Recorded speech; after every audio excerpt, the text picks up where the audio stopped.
السلام علیکم ورحمۃ اللہ وبرکاتہ۔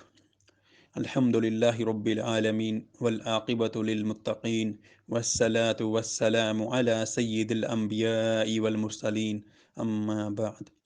قال اللہ تعالی وما خلقت الجن والانس الا لیعبدون۔ اللہ سبحانہ و تعالیٰ نے فرمایا کہ میں نے جن و انس کو صرف اپنی عبادت کے لیے بنایا ہے۔ اور سیدنا عبداللہ ابن عباس رضی اللہ عنہما فرماتے ہیں لیعبدون کی تفسیر میں اس سے مراد لیوحدون یعنی توحید کے لیے میں نے جن و انس کو بنایا ہے۔ اور توحید کا معنی ہے کسی بھی چیز کو ایک جاننا، ایک ماننا، ایک قرار دینا۔ شرعی مفہوم میں توحید کہتے ہیں اللہ سبحانہ و تعالیٰ کو اس کی خصوصیات میں ایک ماننا۔ اور توحید کی 3 اقسام ہیں: توحید ربوبیت، توحید عبادت اور توحید اسماء و صفات۔ ان تینوں میں سے جو اہم قسم ہے وہ ہے توحید عبادت، کیونکہ اسی کے لیے اللہ سبحانہ و تعالیٰ نے جن و انس کو بنایا ہے، اسی کے لیے کتابیں نازل کی گئیں، اسی کے لیے رسول بھیجے گئے، اسی کے لیے جنت و جہنم بنائی گئی، اور اسی کے لیے جہاد مشروع کیا گیا۔ کیونکہ توحید ربوبیت اور توحید اسماء و صفات میں پچھلی امتوں کا اتنا جھگڑا نہیں ہوا اپنے رسولوں کے ساتھ۔ اصل جو جھگڑا تھا پچھلی امتوں کا اپنے رسولوں کے ساتھ وہ توحید عبادت میں تھا، کیونکہ یہ توحید امری توحید ہے کہ جو بندے نے عمل کرنے ہیں، اور اسی کا اقرار ہم کلمہ توحید میں کرتے ہیں، لا الہ الا اللہ، کہ اللہ تعالیٰ کے سوا کوئی معبود برحق نہیں۔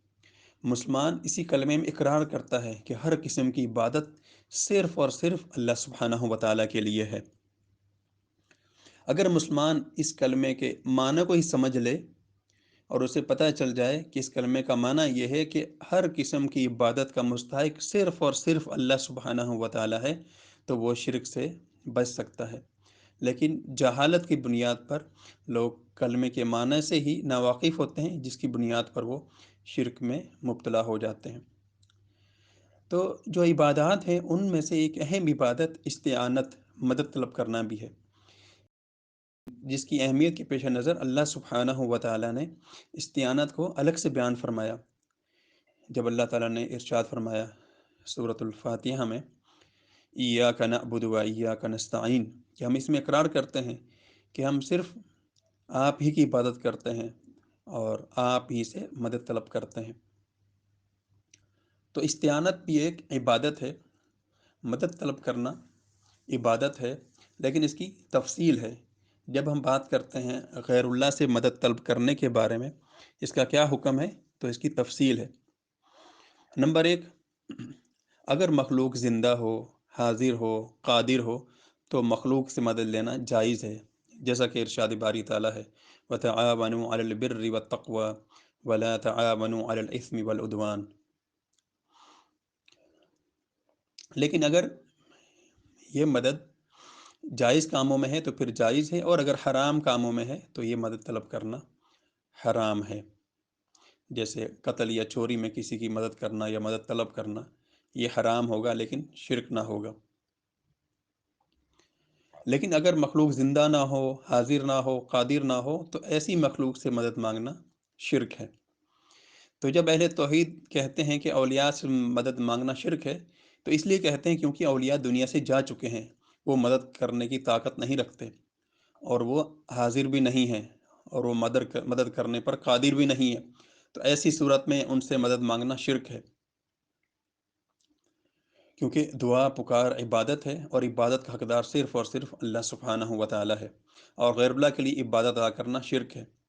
تو جو لوگ شرک و بدعت میں ڈوبے ہوتے ہیں، جب وہ اپنا بدعقیدگی ثابت کرنا چاہتے ہیں اور عوام کو بیوقوف بنانا چاہتے ہیں، تو قرآن و سنت سے وہ دلائل پیش کرتے ہیں جس میں زندہ، حاضر، قادر سے مدد مانگنے کا ذکر کیا گیا ہوتا ہے، حالانکہ اس پہ تو ہم نے اعتراض ہی نہیں کیا ہے۔ تو جیسے کہا جاتا ہے سوال گندم اور جواب چنا، یہ علماء سو اسی طرح عوام کو دھوکہ دیتے ہیں اور لوگوں کو بیوقوف بناتے ہیں، تاکہ ان کی عوام بیچاری سمجھے کہ ہمارے پاس فوت شدگان سے مدد مانگنے کے دلائل موجود ہیں، حالانکہ ان کے پاس ایک بھی دلیل نہیں ہے جس سے ثابت ہوتا ہو کہ فوت شدگان سے مدد طلب کر سکتے ہیں، بلکہ اس کے بجائے قرآن و سنت ایسے دلائل سے بھرے ہوئے ہیں جن میں فوت شدگان سے مدد مانگنے سے روکا گیا ہے اور اس عمل کو شرک کہا گیا ہے۔ اس میں سے ہم ایک دلیل ذکر کرتے ہیں، ارشاد باری تعالیٰ ہے سورۃ الفاتر میں، والذین تدعون من دونه ما يملكون من قطمیر ان تدعوهم لا يسمعوا دعاءكم ولو سمعوا ما استجابوا لكم ويوم القيامة يكفرون بشرككم ولا ينبئك مثل خبير يا أيها الناس أنتم الفقراء إلى الله والله هو الغني الحميد۔ اللہ تعالیٰ فرماتا ہے جنہیں تم اس کے سوا پکارتے ہو وہ تو کھجور کی گٹلی کے چھلکے کے بھی مالک نہیں ہیں، اگر تم انہیں پکارو تو وہ تمہاری پکار سنتے ہی نہیں، اور اگر وہ سن بھی لیں تو وہ قبول نہیں کر سکتے، بلکہ قیامت کے دن تمہارے شرک سے صاف انکار کر جائیں گے، اور آپ کو کوئی بھی اللہ تعالیٰ جیسا خبردار خبریں نہیں دے گا۔ اے لوگو، تم اللہ کے محتاج ہو اور اللہ بے نیاز اور خوبیوں والا ہے۔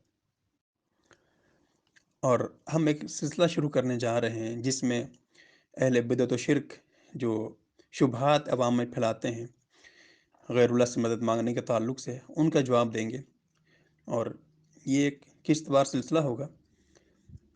اس میں سے اب ہم کچھ دلائل ذکر کرتے ہیں ان کے، آپ ملاحظہ فرمائیں کہ وہ کس طریقے سے بے وقوف بناتے ہیں لوگوں کو اور شرک اور بدعات کو پھیلاتے ہیں۔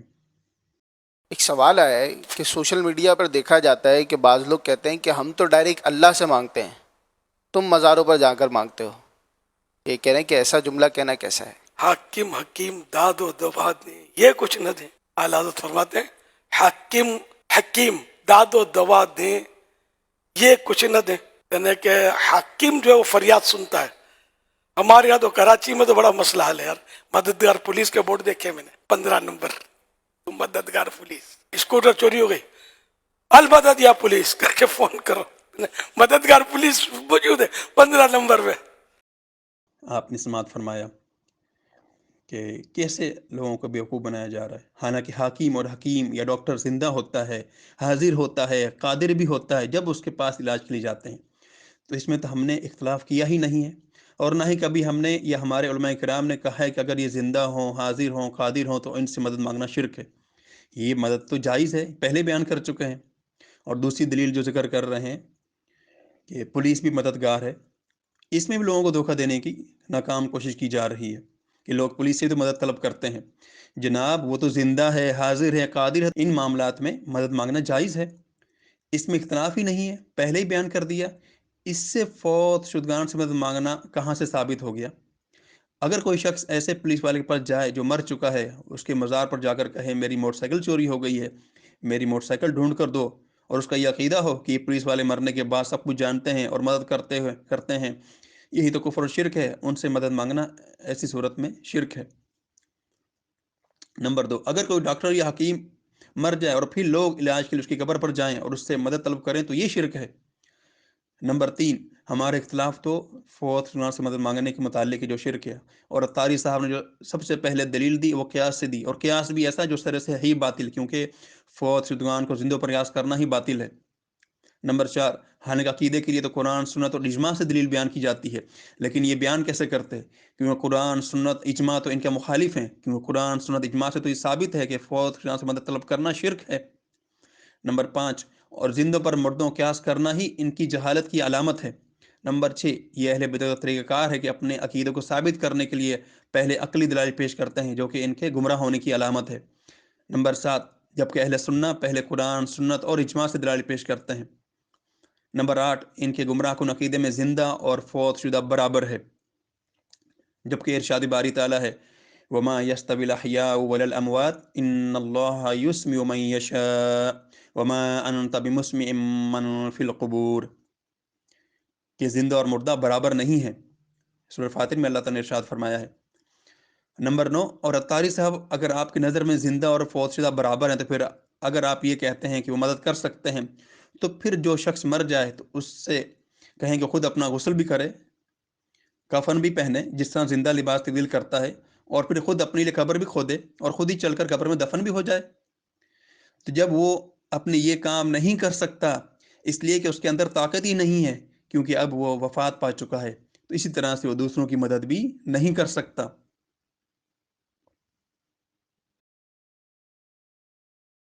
اب کیا خیال ہے، اس کو دو مشورہ، اے پولیس سے مدد نہیں لینی، ڈائریکٹ اللہ کو عرض کرو کہ اسکوٹر چوری ہو گئی ہے۔ جی سامعین، دیکھیں کیسے بات کر رہے ہیں کہ اب ان کو مشورہ دو کہ اللہ سے مدد مانگنی چاہیے۔ انا للہ و انا الیہ راجعون۔ قادر صاحب، یہ حدیث رسول اللہ ہے صلی اللہ علیہ وسلم، جب بھی مدد مانگو تو اللہ ہی سے مانگو، ترمذی میں روایت موجود ہے۔ اور اسی طرح ترمذی میں دوسری روایت ہے جس میں نبی کریم صلی اللہ علیہ وسلم فرماتے ہیں، تم میں سے ہر ایک اپنی ساری حاجتیں اور ضرورتیں اپنے رب سے مانگے، یہاں تک کہ جوتے کا تسمہ اگر ٹوٹ جائے تو اسے بھی اللہ تعالیٰ سے ہی مانگے۔ اور بندہ اپنی سب ضرورت کی چیزیں اللہ سے مانگے، یہی توحید کا بلند مرتبہ ہے، اور یہ توحید سنت سے آری شخص اس پر طنز کر رہا ہے۔ اچھا، پھر شاید ان کو احساس ہوا کہ میں نے یہ کیا بول دیا، تو پھر خود اقرار کر رہے ہیں، ذرا سماعت فرمائیں۔ حرج نہیں ہے اس میں اللہ کی بارگاہ میں عرض کرنے میں۔ پھر کہہ رہے ہیں کہ اللہ سے مانگنے میں کوئی حرج نہیں ہے۔ تو جناب پہلے طنز کیوں کیا تھا؟ تو اسی دلیل پہ اکتفا کرتے ہیں، اس کا جواب الحمدللہ اللہ کی توفیق سے ہو چکا ہے۔ آنے والی اقساط کے اندر مزید ان کے دلائل کا جائزہ لیں گے انشاءاللہ۔